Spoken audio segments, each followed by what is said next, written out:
Start mo tayo at ito po yung first na pagpunta natin dito, first ito, at ito ay scheduled na every Sunday, 5 o'clock. At tayo po ay magkakaroon ng grand opening sa plaza para sa house church na to sa October 20. Pero po, ang gawain na to ay nagsimula noon pa. Kaso hindi nga lang na ituloy-tuloy dahil sa kakulangan po ng ating mga kasama na mag-stay rito. Pero sa araw po na to ay meron tayong available na pastor from Canada, si Pastor Ricky Siete. Siya po ay internationally known na pastor siya. At sa mga po nakikinig ay pwede po kayong sumilip, dumungaw, upang makipagsayahan po dito sa gawain na aming gagawin ngayon o ginaganap ngayon. Sa mga nakikinig po, sa mga inyong mga kwarto, ay pwede po kayong sumilip, dumungaw at pumunta po dito. Ako pala si General Ubaldo, ang may-ari ng apartment na ito. At ang namamalagi dito ay si Mr. Ali.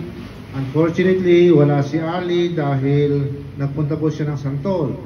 Pero kung gusto niyo pong magkaalam pa, magkaroon ng informasyon tungkol sa mga gawain na to, ay pwede po kayong sumilip, makiupo rito para malaman po ninyo ang ating gagawin. Ito ay regular na po na activity sa apartment na to. At ang grupo na ito ay naka-connect po sa mga Pastors Association ng San Fernando City. At in fact, tayo po ay nag-attend ng Christian Fellowship Night noong kapiestahan. At ngayon po ay andito na po tayo para simulan ang gawain. Opo, itong inattendan natin noong isang gabi ay Unity Night sa San Fernando City. Ibig po sabihin, tayo po ay acknowledged ng Government of San Fernando bilang isang Christian group. At ang ating pangalan ay The Living Word of God Church. At ito po ay pangatlong church na. Meron po tayo sa Palawan, meron po tayo sa Luna, at ngayon po ay nagtatatag ng The Living Word Church dito po sa San Fernando City. Meron pa po sa Abra. At para po sa pagsimula ay tinatawagan ko si Pastor James para sa ating worship songs.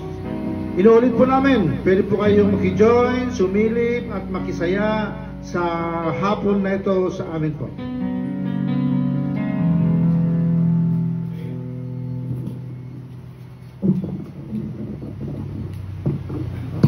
Okay, Rhea, can you help me? Okay, let's worship the Lord. Okay lang.